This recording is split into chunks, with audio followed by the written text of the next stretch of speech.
Welcome to This Explainer. Today, we're stepping into a profound and truly chilling mystery.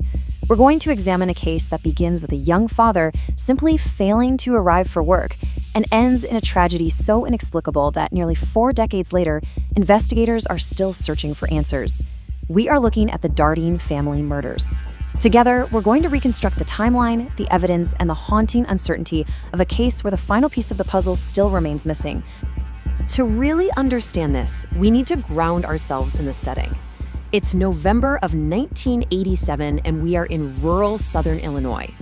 Think of isolated country roads, dormant winter fields, leafless trees, and quiet, modest communities. It's an environment that feels entirely ordinary, entirely removed from extreme violence.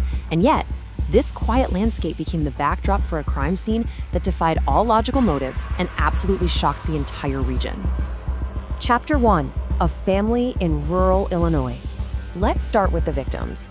We have 29-year-old Russell Keith Dardeen, who went by Keith. He was working steadily at a local water treatment facility and living in the small village of Ena with his wife Elaine, who was 7 months pregnant, and their 3-year-old son Peter. From the outside, you'd think they were building a perfectly normal future. But beneath that surface, there was a real undercurrent of anxiety. According to his family, a recent string of unrelated violence in the wider region had deeply unsettled Keith. He was actually fearful enough that the family was actively considering moving away. They were looking for a different future. Chapter 2. The Missed Shift. The timeline shifts abruptly on the morning of November 18, 1987. Keith was expected at his job at the water plant, but he just didn't show up. This was highly unusual for him.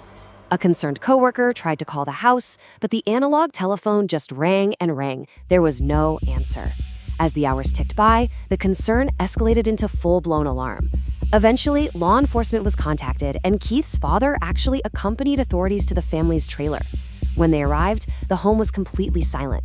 No one responded to their knocks, so they made the heavy decision to go inside. Chapter 3. The Silent Home. The devastating reality of what investigators found when they crossed that threshold is almost beyond comprehension. They found 3 victims dead inside the trailer. Elaine had been killed. Nearby was little 3-year-old Peter, who had also been murdered. The violence of the attack, likely with a baseball bat from the home itself, was so extreme that it triggered early labor, and Elaine gave birth to a baby girl during the assault. Tragically, the newborn did not survive. But amidst this unimaginable scene, there was a glaring, immediate question staring investigators in the face. Where was Keith?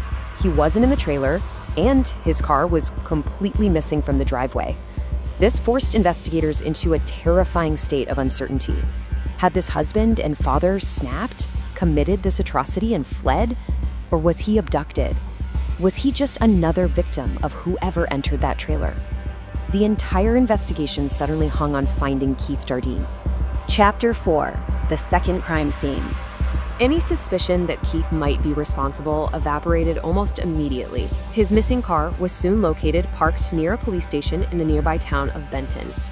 Shortly after that, searchers made a grim discovery in a winter field roughly 1 mile away from the Dardeen family home. It was Keith. He was dead. He had been shot multiple times, and his body had been severely mutilated. At this point, investigators realized they were no longer looking at a tragic domestic incident or a single localized crime scene. They were looking at the total, deliberate annihilation of an entire family. 4 lives taken, 2 entirely separate locations a whole mile apart, and absolutely no clear, logical explanation connecting the sequence of events. Chapter 5. An Unexplained Motive. When detectives processed the trailer, they were met with some really baffling contradictions. There was reportedly no obvious sign of forced entry at all. The door hadn't been kicked in, no windows were smashed. Furthermore, this was clearly not a robbery. Valuables were left in plain sight. A television remained untouched. Jewelry was left behind. And the Dardeens had no known ties to any criminal activity. So if robbery wasn't the motive, what on earth was the purpose of this extreme violence? Why was Keith taken from the home and killed separately in a field? And why were a pregnant mother and a toddler subjected to such brutality? That leads us to perhaps the most unsettling question of all. How did the killer get inside that quiet trailer?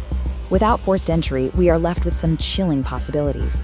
Did the Dardeens know their attacker?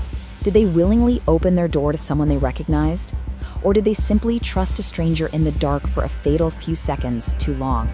The investigation generated a massive amount of files and leads, but it yielded 0 arrests. The months turned into years. November 1987 faded into the late 1990s, and the case grew terribly cold. The trailer sat empty, and the Dardeen family murders became an open wound in southern Illinois. It wasn't until the early 2000s, more than a decade later, that a shocking new name entered the narrative and promised to finally answer all of these lingering questions. Chapter 6: The Serial Killer Confession. That name was Tommy Lynn Sells. Sells was a convicted serial killer responsible for multiple murders across America. Once in custody, he started claiming responsibility for various unsolved crimes, and among them were the Dardeen murders. Sells claimed he had been drifting through Illinois, encountered Keith, was invited back to the Dardeen home, and subsequently murdered the family. Initially, this felt like the ultimate breakthrough, a confessed killer known for extreme violence, taking direct responsibility. But the reality was far more complicated than that. When investigators began to press him for details, his confession began to fracture. Detectives faced a profound problem. A confession is powerful only if it reveals knowledge that the real killer should possess. Sells' story kept changing. His explanation of exactly how he supposedly met Keith just wasn't consistent.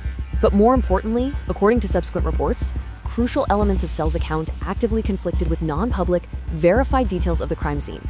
He was guessing, or maybe incorporating things he'd heard on the news, rather than revealing the hidden knowledge only the true killer would hold. Because of these glaring inconsistencies, authorities just could not confidently charge him with the crime.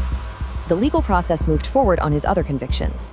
In 2014, Tommy Lynn Sells was executed in the state of Texas for a different, completely unrelated murder. He went to his death without ever facing trial for the Dardeen case.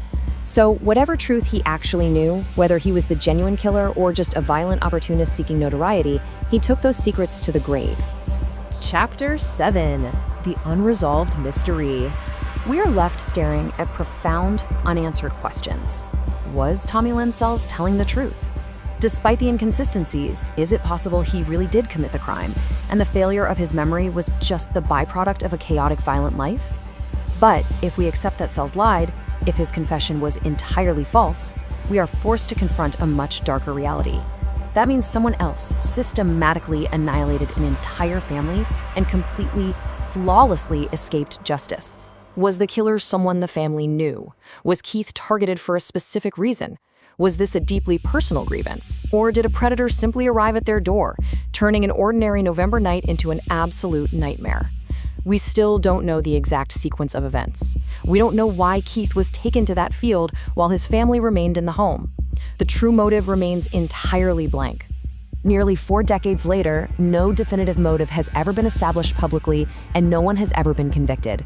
The investigation has aged, witnesses have grown older, and memories have faded. The Dardeen family, Keith, Elaine, 3-year-old Peter, and a baby girl who barely even saw the world are gone. And the terrifying possibility remains that the true identity of the person who extinguished their lives that winter night will never be known.